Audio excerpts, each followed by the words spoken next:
ಕಟ್ಟೋ ವಿಚಾರ ಎಲ್ಲ ನಂಗೆ ನಿಜವಾಗ್ಲೂ ಗೊತ್ತಿರ. ನಾನು ಕಟ್ಟಿರೋದು ಬರೀ ಫ್ರೆಂಡ್ಶಿಪ್ ಬ್ಯಾಂಡ್ಗಳು, ನನಗೆ ಕಟ್ಟಿರೋದು ಬರೀ ರಾಖಿಗಳು. ಗೊತ್ತಿರಲ್ಲ. ಅರುಂಧತಿ ನಕ್ಷತ್ರ ಅವರೇ ನೋಡಿಲ್ಲ, ಅವ್ರ ಹೆಂಡತಿಗೂ ತೋರಿಸಿಲ್ಲ, ನಮಗೆಲ್ಲ ತೋರಿಸಿ ಅಂತ ಹೇಳೋದು. ಅಲ್ಲ ಪುರೇತ್ರ ಅಂತ ಅವ್ರ ಹೆಂಡತಿನ ಗುಂಡಿ ಬೀಳ್ಸ್ಕೊಂಡಿದ್ದಾರೆ, ಇವಕ್ಕೂ ಅದೇ ಮಾಡೋಣ ಮಾಡಿರೋಣ. ನಮ್ಮ ಸೀರೆ ತೋರ್ಸಕ್ಕೆ ಹೆಣ್ಮಕ್ಳು ಹೋಗೋದೇ ಅದಕ್ಕೆ, ಸೀರೆ ಮಾಡ್ಬೇ ಅಷ್ಟೇ. ನೋಡ್ತೀವಿ ಅವ್ರು ನೋಡೋಕ್ಕೋಸ್ಕರನೇ ಅವ್ರು ಡ್ರೆಸ್ ಮಾಡ್ಕೊಂಡಿರ್ತಾರೆ, ನಾವು ನೋಡೋಕ್ಕೋಸ್ಕರನೇ ಬಂದಿರ್ತೀವಿ.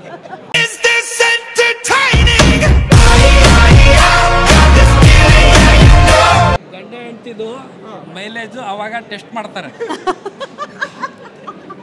ಹೆಣ್ಣಿನ ಆಸೆನೆಲ್ಲ ಪೂರೈಸಕ್ಕಾಗಲ್ಲ, ಅವತ್ತಿಂದ ಸುಳ್ಳು ಹೇಳಕ್ ಕಳಿ ಅಂತ ಅವ್ರು ಹೇಳ್ತಾರೆ.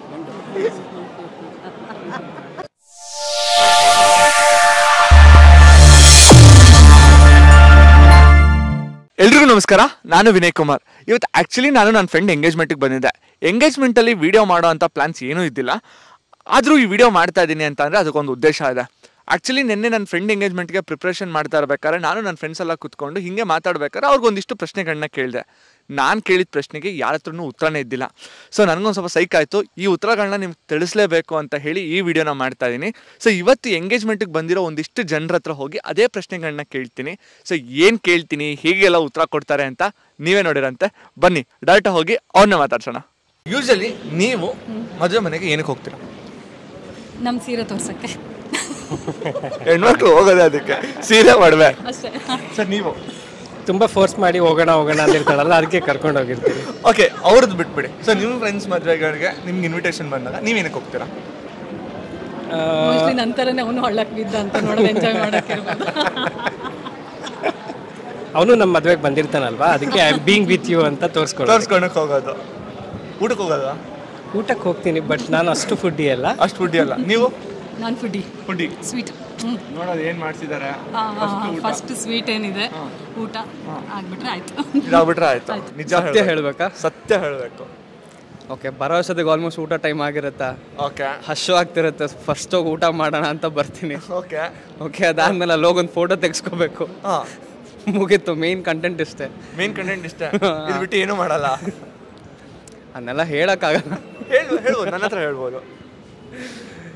ಓಕೆ, ಏನು ಫ್ರೆಂಡ್ಸ್ ಫ್ಯಾಮಿಲಿ ಎಲ್ಲ ಬರ್ತಾರೆ. ಇದೆಲ್ಲ ಪಕ್ಕಕ್ಕಿಡೋಣ. ನೆಕ್ಸ್ಟು ನಂಗೆ ಮೇನ್ ಕಂಟೆಂಟ್ ಬೇಕು. ಅದೇ ನಮ್ಮ ವಯಸ್ಸಿನವ್ರು ಯಾರಾದರೂ ಇರ್ತಾರೇನೋ ನೋಡೋಣ ಅಂತ. ಇದಕ್ಕೆ ತಾನೇ ಬರೋದು. Probably, I don't know. Probably 100% ಗಂಡು ಮಕ್ಳು ಬರೋದೇ ಇದಕ್ಕೆ. ಒಂದು ತಿನ್ನಕ್ಕೆ, ಇನ್ನೊಂದು ನೋಡಕ್ಕೆ. ಅದು ಯಾರನ್ನ ಅಂತ ಹೇಳಲ್ಲ. ಯಾರನ್ನ ಅಂತ ಹೇಳಲ್ಲ. Yes yes yes. ನಿಮ್ಮನ್ನು ಮೀಟ್ ಮಾಡಕ್ಕೆ. ಒಳ್ಳೆ ಸೀರೆ ಇದೆ, ಬಂಗಾರ ಎಲ್ಲ ತೋರಿಸ್ಬೇಕಲ್ಲ ಅಂತ ಮದುವೆ ಮನೆ ಬರೋದು. ಊಟ ಚೆನ್ನಾಗಿ ಹಾಕ್ತಾರೆ, ಊಟ ಮಾಡೋದು. ಮತ್ತೆ ಸೀರೆ ನೆಂಜಿ ಸೀರೆ ಉಟ್ಟಿದ್ದಾರೆ. ವಧುವರರಿಗೆ ಆಶೀರ್ವಾದ ಮಾಡಿ ಬನ್ನಿ, ಭೋಜನ ಸ್ವೀಕರಿಸಿ ಹೋಗಿ ಅಂತಾರೆ. ಆದ್ರಿಂದ ಹೋಗ್ಲೇಬೇಕಾಗುತ್ತೆ. ನಮ್ಮ ಫ್ರೆಂಡ್ಗಳು, ನಮ್ಮ ನೆಂಟರುಗಳು ಕರೆದೇ ಕರೀತಾರೆ, ಹೋಗ್ತೀವಿ. ಆಮೇಲೆ ಹೆಣ್ಮಕ್ಳು ಹೋಗೋದು ಹೆಂಡ್ತೀನಿ ಕರ್ಕೊಂಬರೋದೇ ಇಲ್ಲ ಮನೆ ಹೋಗ್ಕೊಳ್ಳಿ ಕೇಳಿದ್ರೆ ಅಂತೇಳಿ. ಅದಕ್ಕೆ ನಾನು ಹೇಳ್ತೀನಿ, ಕರ್ಕೊಂಬರೋದೇ ಇಲ್ಲ, ಮನೇಲೆ ಇಟ್ಕೊಂಡು. ಕರ್ಕೊಂಬಂದ್ರೆ ಅಲ್ಲಿ ಆ ಒಡವೆ ಬೇಕು, ಈ ಸೀರೆ ಬೇಕು ಅಂದ್ರೆ ಕೊಡ್ಸೋಕೆ ಕಷ್ಟ ಆಗುತ್ತೆ ಅಂತ ಒಬ್ಬನೇ ಬರೋದು. ಇವನಿ ಮತ್ತೆ ಬೇರೆ ಹುಡುಗಿಯರನ್ನು ನೋಡಕ್ಕಾಗಲ್ಲ ಇಲ್ಲಿ ಬಂದು, ಹಾಗಾಗಿ ಜೊತೆಲಿ ಹೆಂಡ್ತೀನಿ ಕರ್ಕೊಂಬರಲ್ಲ. ಇದು ನಿಜ ಹೇಳಿ. ನೀವು ಮದುವೆ ಮನೆಯಲ್ಲಿ ಬೇರೆ ಹುಡುಗಿಯರು ನೋಡ್ತೀರಾ ನೋಡಲ್ವಾ? ನೋಡ್ತೀವಿ. ಅವ್ರು ನೋಡೋಕ್ಕೋಸ್ಕರನೇ ಅವ್ರು ಡ್ರೆಸ್ ಮಾಡ್ಕೊಂಡಿರ್ತಾರೆ, ನಾವು ನೋಡೋಕ್ಕೋಸ್ಕರನೇ ಬಂದಿರ್ತೀವಿ.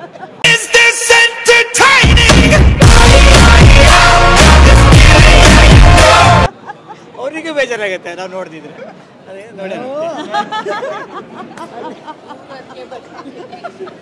ನಿಜ ಹೇಳ್ತೀನಲ್ಲ, ಮನುಷ್ಯ ಅಲ್ಲ, ಅದರಲ್ಲೂ ಗಂಡಸರು 15 ವರ್ಷದಿಂದ 75 ವರ್ಷ ಆದ್ರೂ ಬುದ್ಧಿ ಮಾತ್ರ ಚೇಂಜ್ ಆಗಲ್ಲ. ಏನು ಚೇಂಜ್ ಆದ್ರು? ಮುಪ್ಪಾದ್ರೂ ಹುಳಿ ಮುಪ್ಪಾಗಲ್ಲ ಅಂತಲ್ಲ. ಊಟ ಮೇನ್ಲಿ. ಮದುವೆಗಿಂತ ಮುಂಚೆ ಆದರೆ ನಿಮ್ಗೆ ಗೊತ್ತಿರುತ್ತೆ, ನನಗೆ ಗೊತ್ತಿಲ್ಲ, ನಿಮ್ಗೆ ಗೊತ್ತಿರುತ್ತೆ ಸೇಮ್ ಆಗಿ. ಮದುವೆ ಆದಮೇಲೆ ಓಕೆ, ನಾರ್ಮಲಿ ರಿಲೇಟಿವ್ಸ್ ಸಿಗ್ತಾರೆ, ಊಟ ತಿಂಡಿ ಹೆಂಗಿರುತ್ತೆ ಅಂತ ಜಸ್ಟ್ ರಿಲೇಷನ್ಶಿಪ್ಪನ್ನು ಇದು ಮಾಡುತ್ತೆ. ಏನು ಹೊಸ ಟ್ರೆಂಡು ಈಗ, ಟ್ರೆಂಡ್ ಅಂತ ಹೇಳಿ ಆದಷ್ಟು ಟ್ರೆಂಡ್ ಎಲ್ಲ ಗೊತ್ತಾಗೋದೇ ಮದುವೆ ಮನೇಲಿ. ಸೊ ಇದಕ್ಕೋಸ್ಕರ ಹೋಗ್ತೀರಾ. ಸೊ ನಿಮ್ದು ಚೇಂಜ್ ಆಗಲ್ಲ, ಮದುವೆಗೆ ಮುಂಚೆನೂ ಇದೆ, ಮದುವೆ ಆದ್ಮೇಲೂ ಇದೆ. ಸೇಮ್. ಇವಾಗ ನಂಗೆ ಲಾಸ್ಟ್ ನಿಮ್ಗೂ ಮಾತ್ರ ಈ ಪ್ರಶ್ನೆ. ಮದುವೆ ಆಗಿದ್ಮೇಲೆ ರೀಸನ್ ಚೇಂಜ್ ಆಗ್ತು ಅಂದರೆ, ಮದುವೆಗೆ ಮುಂಚೆ ಒಂದು ರೀಸನ್ ಇಟ್ಕೊಂಡು ಹೋಗ್ತಾ ಇದ್ವಿ, ಮದುವೆ ಆದಮೇಲೆ ಆ ರೀಸನ್ಗೆ ಹೋಗೋದೇ ಇಲ್ವಾ?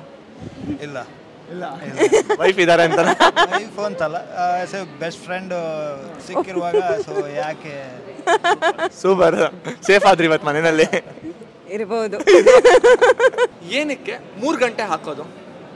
2 ಗಂಟೆ ಹಾಕಿ ಬಿಚ್ಚೋಗುತ್ತೆ ಅಂತ 3 ಗಂಟೆ ಹಾಕಿ. ಅಲ್ಲಿ 4 ಗಂಟೆ ಹಾಕ್ಬೋದಲ್ಲ? 4 ಹಾಕ್ಬೋದು, ಗಂಟೆ ಜಾಸ್ತಿ ಆಗುತ್ತಲ್ಲ. ಅಲ್ಲಿ ದಾರ ಕಡಿಮೆ ಇರುತ್ತೆ, 3 ಗಂಟೆ ಹಾಕೋಷ್ಟೇ ಮಾಡಿರ್ತಾರೆ. 2 ಗಂಟೆ ಹಾಕಿದ್ರೆ ಬಿಚ್ಚೋಗುತ್ತೆ, 3 ಗಂಟೆ ಹಾಕಿದ್ರೆ ಬಿಚ್ಚೋಗಲ್ಲ, ದಾರ ಕಮ್ಮಿ ಇರುತ್ತೆ, 1 ಗಂಟೆ ಹಾಕಕ್ಕಾಗಲ್ಲ. ಹಾಗೆ ನಿಜವಾಗ್ಲೂ ಅದಕ್ಕೆ ಹೇಳೋದು, ವಿಷಯಗಳನ್ನ ತಿಳ್ಕೊಬೇಕು ಅಂದ್ರೆ ಹಿರಿಯರನ್ನ ಮಾತಾಡ್ಸ್ಬೇಕು ಅಂತ. ಉತ್ತರ ಕರೆಕ್ಟ್ ಇರುತ್ತೋ ಇಲ್ಲ ಗೊತ್ತಿಲ್ಲ, ಆದ್ರೆ ನೀವ್ ಮಾತ್ರ ಕರೆಕ್ಟ್, ಅದೇ ಕರೆಕ್ಟ್ ಅನ್ನೋ ತರ ಹೇಳ್ತೀರಾ. ಹೌದು. ನಾನು 3 ಗಂಟೆ ಕಟ್ಟಿಸ್ಕೊಂಡಿಲ್ಲ, ಹುಕ್ ಹಾಕಿದ್ದು, ಹಂಗಾಗಿ ಅದ್ರ ಬಗ್ಗೆ ಐಡಿಯಾ ಇಲ್ಲ ನನಗೆ. ಇದೆಲ್ಲ ಸೀರಿಯಸ್ ಹುಕ್ಕಿ ಹಾಕ್ಸ್ಕೊಂಡಿದ್ದ? ಹುಕ್ ಹಾಕಿದಿರೋದು. ಆಕ್ಚುಲಿ ಹುಕ್ ಹಾಕಿದವ್ ನಾನೇನೆ. ಆಬ್ವಿಯಸ್ಲಿ ನೀವ್ ಹೆಂಡ್ತಿಗೆ ನೀವೇ ಹುಕ್ ಹಾಕಿರ್ತೀರ ಅಲ್ಲ? ಓಕೆ, ಹುಕ್ ಹಾಕಿದ್ ನೀವೇ, ಡೌಟ್ ಇಲ್ಲ. ಬಟ್ ಗಂಟೆ ಏನಕ್ಕೆ ಹಾಕ್ತಾರೆ ಅಂತ ಇದ್ರೆ ಗೊತ್ತಾ? ಐ ಬಿಲೀವ್ ಇದೆಲ್ಲ ಒಂದು ಕಮಿಟ್ಮೆಂಟ್ ಅಂತ ಅನ್ಕೊಂತೀನಿ, ಪ್ರಾಮಿಸ್ ಅನ್ಕೊಂತೀನಿ. ಗಂಟೆ ಎಷ್ಟು ಸ್ಟ್ರಾಂಗ್ ಇರುತ್ತೋ ಅಷ್ಟು ಇವ್ರ ಜೊತೆಗೆ 5 ಗಂಟೆ ಹಾಕೋಣ, ಇಲ್ಲ 1 ಗಂಟೆ ಸ್ಟ್ರಾಂಗ್ ಆಗಿ ಹಾಕೋಣ. 3 ಏನಕ್ಕೆ ಅಂತ ನನ್ನ ಪ್ರಶ್ನೆ. 3 ಒಂದು ಜೊತೆಗಿರ್ತೀನಿ ಅಂತ ಅಂದ್ಬಿಟ್ಟು. ಓಕೆ, ಒಂದು ಜೊತೆಗಿರ್ತೀನಿ ಅಂತ. ಸೆಕೆಂಡು ಐ ರೆಸ್ಪೆಕ್ಟ್ ಯು ಅಂತಂದು. ಓಕೆ, ನಿನ್ನ ಡಿಸಿಷನ್ ರೆಸ್ಪೆಕ್ಟ್ ಮಾಡ್ತೀನಿ ಅಂತ. ಓಕೆ, ಲಾಸ್ಟ್ ಒಂದು ಫ್ಯಾಮಿಲಿ ಬಾಂಡಿಂಗ್ ಇರ್ಬೋದು. ಫ್ಯಾಮಿಲಿ ಬಾಂಡಿಂಗ್ ಇರ್ಬೋದು. ಈ ಕಟ್ಟೋ ವಿಚಾರ ಎಲ್ಲ ನಂಗೆ ನಿಜವಾಗ್ಲೂ ಗೊತ್ತಾರೆ. ನಾನು ಕಟ್ಟಿರೋದು ಬರೀ ಫ್ರೆಂಡ್ಶಿಪ್ ಬ್ಯಾಂಡ್ಗಳು, ನನಗೆ ಕಟ್ಟಿರೋದು ಬರೀ ರಾಖಿಗಳು, ಆಯ್ತಾ?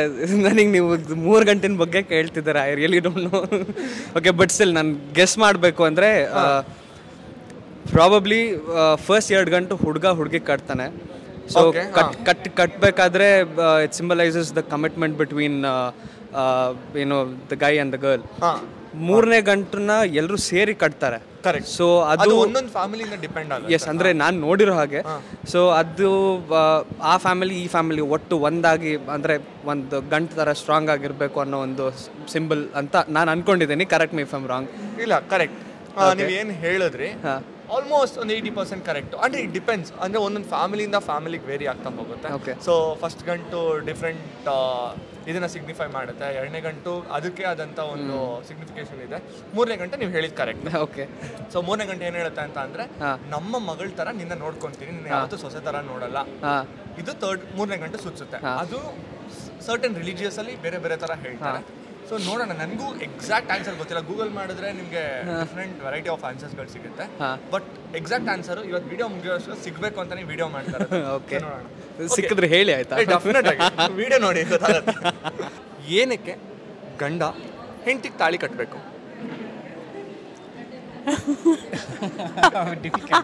ಬಟ್ ಗುರ್ತಿರ್ಲಿ ಅಂದ್ಬಿಟ್ಟು, ಇವಳಿಗೆ ನಾನೇ ಮದುವೆ ಆಗಿದ್ದೀನಿ. ಹೊರಗಡೆ ಹೋದವಾಗ ಎಲ್ಲರಿಗೂ ಗೊತ್ತಾಗ್ಲಿ ಇವಳಿಗೆ ಮದುವೆ ಆಗಿದೆ ಅನ್ಕೊಂಡಂತಿರ್ಬೋದು. ಓ ಹಂಗೆ. ಓಕೆ, ಇದು ಒಂದು ಪಾಯಿಂಟ್ ವ್ಯಾಲಿಡ್. ನಿಮ್ಗೆ ಯಾವತ್ತೂ ಥಾಟ್ ಬಂದಿಲ್ಲ ಏನಕ್ಕೆ ನಾನೇ ತಾಳಿ ಕಟ್ಸ್ಕೋಬೇಕು, ನಾನೇ ತಾಳಿ ಹಾಕೊಬೇಕು? ಓಕೆ, ಈಗ ನಾನು ಮದುವೆ ಆಗಿದೆ ಅಂತ ಗೊತ್ತಾಗುತ್ತೆ ತಾಳಿ ಹಾಕೊಂಡಿಲ್ಲ, ನಂಗೆ ಗಂಡಂಗೆ ಹೆಂಗೆ ಐಡೆಂಟಿಟಿ ಗೊತ್ತಾಗುತ್ತೆ? ನನಗೇನಕ್ಕೆ ಇಷ್ಟ ಆಯ್ತು ಅಂತ ಹೇಳಿದ್ರೆ, ನಂದದು ಒಂಥರ ಲುಕ್ ಚೆನ್ನಾಗಿರುತ್ತೆ ಅನ್ಕೊಂಡು, ಚೆನ್ನಾಗಿರುತ್ತೆ ಅನ್ಕೊಂಡು, ಗೋಲ್ಡ್ ಅನ್ಕೊಂಡು ಹಾಕಿಸ್ಕೊಂಡೆ. ಅವ್ರದ್ದು ಹೆಂಗು ಕಾಲರ್ ಇರುತ್ತೆ, ಅದೇನು ಕಾಣಲ್ಲ, ಹಾಕಿದ್ರು ಒಂದೇ ಬಿಟ್ರು. ಹೌದು.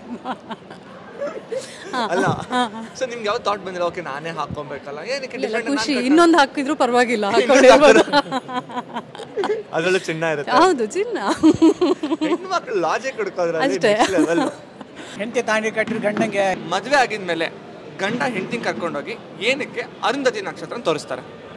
ಕಾಣಿಸಲ್ಲ, ಅದಕ್ಕೆ ಹಗಲೇ ತೋರಿಸ್ತಾರೆ, ಕಾಣಲ್ಲ. ಅಲ್ಲಿದೆ ನೋಡು ಅಲ್ಲಿದೆ ನೋಡು ಸುಳ್ಳು ಹೇಳ್ತಾರೆ. ಅವತ್ತಿಂದನೇ ಸುಳ್ಳು ಹೇಳಕ್ ಸ್ಟಾರ್ಟ್ ಮಾಡೋದು ಗಂಡ.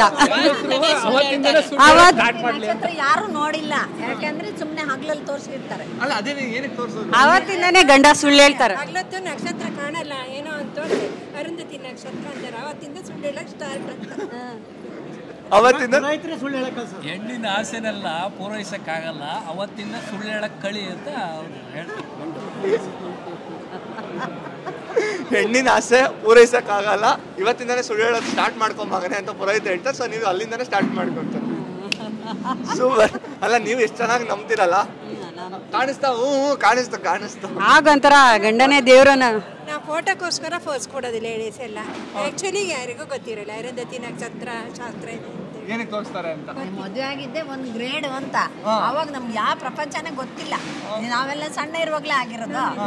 ಆಮೇಲೆ ಈಗ ಗೊತ್ತಾಗ್ತಿದೆ. ಗೊತ್ತಾದ್ಮೇಲೆ ಏನ್ ಮಾಡೋದು, ಬಿಡಂಗಿಲ್ಲ ಇಡಂಗಿಲ್ಲ. ಅರುಂಧತಿ ನಕ್ಷತ್ರ ಇರ್ಲೇ ಇಲ್ಲ. ಈ ಫೋಟೋಗ್ರಾಫರೇ ಅರುಂಧತಿ ನಕ್ಷತ್ರ ತೋರಿಸೋದು. ಪುರೋಹಿತರು ಬಿಟ್ಟು ಫೋಟೋಗ್ರಾಫರ್ ಪುರೋಹಿತರಿಗೆ ಗೊತ್ತಿರಲ್ಲ ಅರುಂಧತಿ ನಕ್ಷತ್ರ. ಅವರೇ ನೋಡಿಲ್ಲ, ಅವ್ರ ಹೆಂಡತಿಗೂ ತೋರಿಸಿಲ್ಲ. ನಮಗೆಲ್ಲ ತೋರಿಸಿ ಅಂತ ಹೇಳೋದು. ಅಲ್ಲ, ಪುರೋಹಿತರಂತ ಅವ್ರ ಹೆಂಡ್ತಿನ ಗುಂಡಿ ಬೀಳ್ಸ್ಕೊಂಡಿದ್ದಾರೆ. ಇವಕ್ಕೂ ಅದೇ ಮಾಡೋಣ ಮಾಡಿರೋದು. ಈಗ ಪಿಕ್ಚರ್ ಸೀರಿಯಲ್ ಇದರಿಂದಾನೇ ಅರುಂಧತಿ ನಕ್ಷತ್ರ ಹೈಲೈಟ್ ಆಗಿರೋದು. ಮುಂಚೆ ಎಲ್ಲ ಅದನ್ನ ಶಾಸ್ತ್ರ ಇತ್ತು ಅಂತಾನೆ ಗೊತ್ತಿರಲಿಲ್ಲ. ಇಲ್ಲ, ಇತ್ತು 52 ವರ್ಷದ ಹಿಂದೆನೇ ಇತ್ತು. ಇವ್ರನ್ನ ಕೇಳಿ, ಅವ್ರಿಗೆ ಗೊತ್ತಿಲ್ಲ, ಇವ್ರಿಗೆ ಕೇಳಿ. ಸ್ವಲ್ಪ ಸಣ್ಣ ಆಗಿದೆ ಅಷ್ಟೇ. ಅವಾಗ ಇತ್ತು, ಅವಾಗ ಕಾಣ್ತಿತ್ತು, ಈಗ ಸ್ವಲ್ಪ ಸಣ್ಣ ಆಗಿದೆ. ಫಸ್ಟೇ ಫೂಲ್ ಮಾಡ್ತೀನಿ ನಿನ್ನ ಅಂತ ಡೇ ಟೈಮ್ ತೋರಿಸ್ಬಿಡ್ತಾರೆ ಅನ್ಸುತ್ತೆ. ನಿನಗೆ ಹಿಂಗೆ ಎಲ್ಲ ಡೇ ಟೈಮಲ್ಲೇ ನಕ್ಷತ್ರ ತೋರಿಸ್ಬಿಡ್ತೀನಿ ಅಷ್ಟೇ ಅನ್ಕೊಂಡು ತೋರಿಸ್ತಾರೆ ಅನ್ಸುತ್ತೆ. ಸರ್ ಏನ್ ಸರ್ ನಿಜ ರೀಸನ್? ನಿಜವಾಗ್ಲೂ ನಾನು ಅವಳು ಏನೇನು ಥಿಂಕ್ ಮಾಡ್ತಾ ಇದ್ದಾಳಲ್ಲ ಅದೆಲ್ಲ ಅಲ್ಲೇ ಇದೆ, ನೋಡ್ತಾ ಇರು ಅಂತ ತೋರಿಸ್ತಾ ಇರ್ತೀನಿ. ನೀನ್ ಏನೇನು ಯೋಚನೆ ಮಾಡ್ತದೆ ಎಲ್ಲ ಅಲ್ಲೇ ಇದೆ ಅಂದ್ಬಿಟ್ಟು. ಅಲ್ಲ ನಿಜ ನಂಗೆ ನಿಜವಾದ ಆನ್ಸರ್ ಗೊತ್ತಿಲ್ಲ ನನಗೆ, ಗೊತ್ತಿಲ್ಲ. ಮದ್ವೆ ತೋರಿಸಿದ್ರಾ? ಅದು 17 years ಆಯ್ತಲ್ವಾ, ಮರ್ತೋಗ್ಬಿಟ್ಟಿದೆ. ಬಟ್ ನಾನು ತೋರಿಸಿದ್ದೆ, ಇವಳು ಮರ್ತಿದ್ದಾಳೆ. ನಾನು ಇನ್ನೂ ತೋರಿಸ್ತಾನೆ ಇದ್ದೀನಿ. ಸೂಪರ್. ನೀವು ಆಕ್ಚುಲಿ ಇದ್ರ ದೊಡ್ಡ ಸ್ಟೋರಿ ಇದೆ. ಆಕ್ಚುಲಿ ಇಲ್ಲ ನಮ್ಮಿಬ್ರಿಗೆ ತೋರಿಸಿಲ್ಲ. ಆಕ್ಚುಲಿ ನಾನು ಈಗ ಪ್ರತಿ ಸತಿ ಅದನ್ನೇ ಕೇಳ್ತಾ ಇರ್ತೀನಿ, ನಂಗೆ ಯಾಕೆ ಅರುಂಧತಿ ನಕ್ಷತ್ರ ತೋರಿಸ್ಲಿಲ್ಲ. ಯಾರು ಪರವಾಗಿದ್ರು ಅವ್ರು ಸಿಗ್ಬೇಕು ಕೇಳಬೇಕು ಅಂತ ತುಂಬಾ ಟ್ರೈ ಮಾಡ್ತಾ ಇದ್ದೀನಿ. ಆಕ್ಚುಲಿ ತೋರಿಸ್ಲಿಲ್ಲ ಅವರು. ನಮ್ಗೆ ಆಮೇಲೆ ಮದುವೆ ಆದ್ಮೇಲೆ ಏನೋ ಒಂದು ಬಿಟ್ಟೋಗಿದೀವಲ್ಲ, ಏನೋ ಒಂದು ಮರ್ತೋಗಿದ್ದಾರೆ ಅಂತ ಹೇಳ್ಬಿಟ್ಟು ಆಮೇಲೆ ಅರುಂಧತಿ ನಕ್ಷತ್ರ ತೋರಿಸಿದ್ರು. ಓ ನಿಜವಾದ ಕ್ರಮನ ಅದು? ನಾನು ಪೋಸ್ ಅನ್ಕೊಂಡಿದ್ದೆ. ನಿಜನಾ ಅದು? ನಾನು ಎಲ್ಲೋ ಓದಿದ ನೆನಪು. ಸೊ ಅರುಂಧತಿ ನಕ್ಷತ್ರದ ಪಕ್ಕ ಇನ್ನೊಂದು ನಕ್ಷತ್ರ ಇರುತ್ತೆ. ಓಕೆ, ಅದು ವಸಿಷ್ಠ ನಕ್ಷತ್ರ ಅಂತ. ಈ ಡೌ ಮಾಡ್ತಾ ಇದ್ದೀರಾ? ನಿಜ ಹೇಳ್ತಾ ಇದ್ದೀರಾ? ಇಲ್ಲ, ಅದೇ ನನಗಿದ್ ಯಾರೋ ಹೇಳಿದ್ದು ಅಥವಾ ನಾನು ಎಲ್ಲೋ ಓದಿದೇನೋ ನೆನಪು. ಅರುಂಧತಿ ನಕ್ಷತ್ರದ ಪಕ್ಕ ಇನ್ನೊಂದು ನಕ್ಷತ್ರ ಇದೆ. ಸೊ ಅದು ವಸಿಷ್ಠ ನಕ್ಷತ್ರ ಅಂತ. ವಸಿಷ್ಠ ನಕ್ಷತ್ರ ಮತ್ತೆ ಅರುಂಧತಿ ನಕ್ಷತ್ರ ಅದು ಗಂಡ ಹೆಂಡತಿ ಇದ್ದ ಹಾಗೆ. ಅದ್ರ ಸಿಂಬಲ್ ಹಾಗೆ. ಸೊ ಅರುಂಧತಿ ಮತ್ತು ವಸಿಷ್ಠ ಆ ರಿಲೇಷನ್ಶಿಪ್ ತುಂಬ ಚೆನ್ನಾಗಿರುತ್ತೆ, ತುಂಬ ಸ್ಟ್ರಾಂಗ್ ಬಾಂಡ್. ಸೊ ಹಂಗೆ ಗಂಡ ಹೆಂಡತಿಗೆ ಏನಕ್ಕೆ ಅರುಂಧತಿ ನಕ್ಷತ್ರ ತೋರ್ಸ ಅಂದರೆ ನೀನು ಇಂಥ ಐಡಿಯಲ್ ವೈಫ್ ಆಗಿರಬೇಕು, ಸೊ ನಾನು ಇಂಥ ಐಡಿಯಲ್ ಹಸ್ಬೆಂಡ್ ಆಗಿರಬೇಕು ಅಂತ ಅಂದ್ಬಿಟ್ಟು. ಓಕೆ, ಸೊ ಇದು ಅದರ ಸಂಕೇತ. ಇದು ನನಗೆ ಯಾರೋ ಹೇಳಿದ್ದು. ಎಷ್ಟು ನಿಜ ಎಷ್ಟು ಸುಳ್ಳು ನಂಗೆ ನಿಜವಾಗ್ಲೂ ಗೊತ್ತಿಲ್ಲ. ನನಗೂ ಇದು ಗೊತ್ತಿದ್ದಿಲ್ಲ. ಏನಕ್ಕೆ 7 ಹೆಜ್ಜೆನ ಅಲ್ಲ, ಲೈಕ್ 7 ಸುತ್ತು ಇಲ್ಲ 7 ಹೆಜ್ಜೆ ಏನಕ್ಕೆ ಮದುವೆ ಆಗಿದ್ಮೇಲೆ ತುಳಿಸ್ತಾರೆ? ಬಾಂಡಿಂಗ್ ಚೆನ್ನಾಗಿರ್ಲಿ, ಫ್ರೆಂಡ್ಶಿಪ್ ಚೆನ್ನಾಗಿರ್ಬೇಕು ಥ್ರೂ ಔಟ್ ದ ಲೈಫ್. ಈ ಪರ್ಟಿಕ್ಯುಲರ್ ಟೈಮಿಂದ ಸಾಯೋ ಟೈಮ್ ತನಕ ನಾವು ಒಟ್ಟಿಗೆ ಇರಬೇಕು. 7 ಹೆಜ್ಜೆ 1 ಕಿಲೋಮೀಟರ್ ಓಡಿಸ್ಬೋದಲ್ಲ? ಏನೋ ಮುಂಚೆಯಿಂದ ಮಾಡ್ಕೊಂಡ್ ಬಂದಿದ್ದಾರೆ, ನಾವು ಫಾಲೋ ಮಾಡ್ತೀವಿ. ಗುಂಪಲ್ ಗೋವಿಂದ ಅಂತ ಮಾಡೋದತ್ಲಾಗೆ. ಅದು ಹೆಂಡತಿ ಹೆಜ್ಜೆ ಕರೆಕ್ಟಾಗಿ ಇಡ್ತಾಳೋ ಇಲ್ವೋ, ಕುಂಟಿನೋ ಏನು ಅಂತ ನೋಡಕ್ಕೆ. ತಾಳಿ ಕಟ್ಟಿದ್ಮೇಲೆ ಹೆಂಗಿಟ್ರೇನು ಸಂಸಾರ ಮಾಡ್ಲೇಬೇಕಾ? ಗಂಡ ಹೆಂಡ್ತಿದು ಮೈಲೇಜು ಅವಾಗ ಟೆಸ್ಟ್ ಮಾಡ್ತಾರೆ.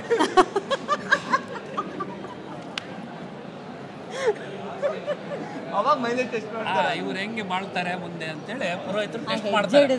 ಅದಕ್ಕೆ 7 ಹೆಜ್ಜೆ ಕರೆಕ್ಟಾಗಿ ಇಳಿಸ್ತಾರೆ. ಇದನ್ನ ಆಕ್ಚುಲಿ ಪುರೋಹಿತರು ಹೇಳಿಬಿಟ್ಟು ಯಾಕೆ ಅಂತ ಹೇಳಿನೇ ಸುತ್ತಿದ್ರು. ಬಟ್ ಆನ್ಸರ್ ಮಾತ್ರ ನೆನಪಿಲ್ಲ.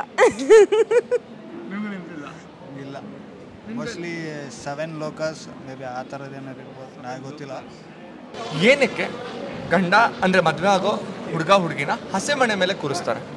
ಅವಾಗ ಚೇರ್ ಇರ್ಲಿಲ್ಲ ಅನ್ಸುತ್ತೆ, ಅದಕ್ಕೆ ಮನೆ ಮೇಲೆ ಕೂರಿಸಿದ್ರು ಅನ್ಕೋತೀನಿ. ಕೆಳಗಡೆ ಕೂರಿಸಿ ಮಾಡಿಸಿದ್ರು. ಓಕೆ, ಇವಾಗ ಚೇರ್ಗಳಿದೆಯಲ್ಲ, ಏನಕ್ಕೆ ಅದು ಹಸೆ ಮನೆ ಮೇಲೆ ಕೂರಿಸ್ತಾರೆ? ಅದು ಹಿಂದಿನಿಂದ ಬಂದಿತ್ತಲ್ಲ, ಅದೇ ಕಂಟಿನ್ಯೂ ಮಾಡಿಬಿಟ್ಟಿದ್ದಾರೆ ಅನ್ಸುತ್ತೆ. ಅಲ್ಲ, ನೀವು ಎಷ್ಟು ಸ್ಪಾಂಟೇನಿಯಸ್ ಆಗಿ ಸುಳ್ಳನ್ನ ಸತ್ಯ ತಲೆ ಮೇಲೆ ಹೊಡೆದಂಗೆ ಹೇಳ್ತಾ ಇದ್ದೀರಾ. ನೀವು ಮದುವೆ ಆಗಿ ಎಷ್ಟು ವರ್ಷ ಆಯ್ತು? 17 years. 17 years. ಸೂಪರ್. ಮದುವೆ ಆಗಿ ಡೇಟ್ ಏನಾದ್ರು ಗೊತ್ತಾ ಸರ್? 15th December. ಅಲ್ಲ ಅಂತ ಹೇಳ್ಬೋದು, ಅದೇ ಅಲ್ವಾ? 12th December. I want to check you.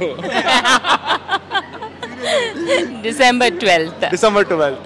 ಈಗ ರ್ಯಾಪಿಡ್ ಆಗಿ ಒಂದು 5 ಕ್ವಶನ್ಗಳನ್ನ ಕೇಳ್ತೀನಿ. ಸೊ ನೀವಿಬ್ಬರಲ್ಲಿ ಯಾರು ಅಂತ ಹೇಳಿ ಕರೆಕ್ಟಾಗಿ ಆನ್ಸರ್ ಮಾಡಬೇಕು. ಫಸ್ಟ್ ಕ್ವಶನ್ ಬಂದ್ಬಿಟ್ಟು, ನಿಮ್ಮಿಬ್ಬರಲ್ಲಿ ಯಾರು ಜಾಸ್ತಿ dominating? Now everyone knows that, I guess. ಇಲ್ಲ, ಅದು ಅಂದ್ರೆ it depends on the situation. Madam. Sir ನಿಮ್ಮ ಮನೆಯಲ್ಲಿ ಅಲ್ಲ, ಎಲ್ಲರ ಮನೆಯಲ್ಲೂ ಮೇಡಮ್ಗಳ. ಎಕ್ಸಾಕ್ಟ್ಲಿ. Okay, next question.